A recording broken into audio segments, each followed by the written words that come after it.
Emma, what's your favorite president of the United States?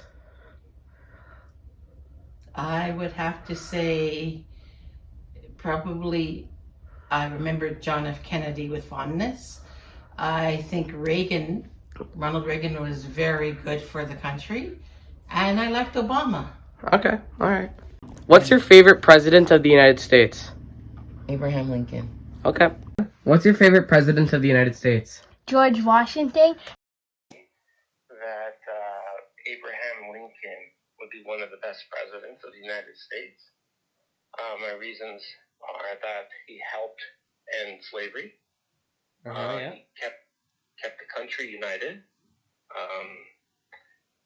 Also, I believe he was responsible for building a railroad that connected the country. Yeah, the Transcontinental Railroad. That was, I think, June 1st of 1862. Right. Yeah, so that was him. So, in a way, he kind of helped build the country. Yeah. So, that's my vote. Okay. See, yeah, my family can't really choose what the best president is. And I can't help with that, because my favorite is Calvin Coolidge.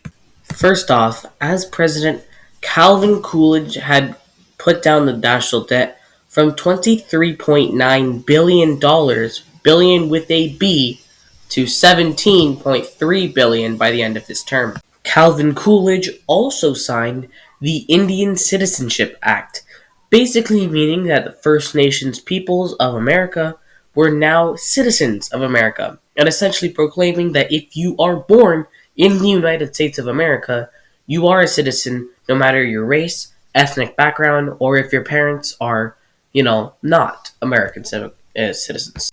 Calvin Coolidge limited the government. Calvin Coolidge and his beloved wife Grace were opposites in every way imaginable. This may not sound like it has anything to do with the presidency, but it shows how well Calvin Coolidge could have worked with Democrats, seeing as he was a Republican. This may not have happened in his presidency, but Calvin Coolidge did end the Boston police strike as governor of Massachusetts.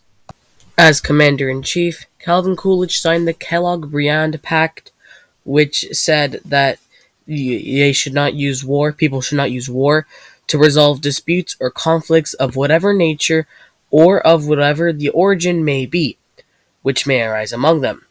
This pact was also signed by France and Germany.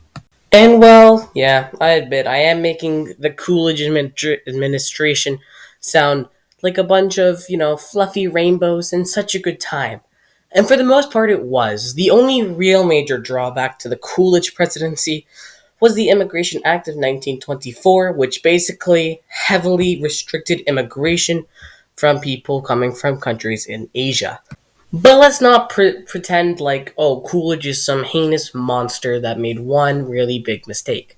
Let's go back to the presidents that my family mentioned earlier as their favorites. John F. Kennedy had the horrible Bay of Pigs invasion disaster. Ronald Reagan, there were a couple of bad stuff in there.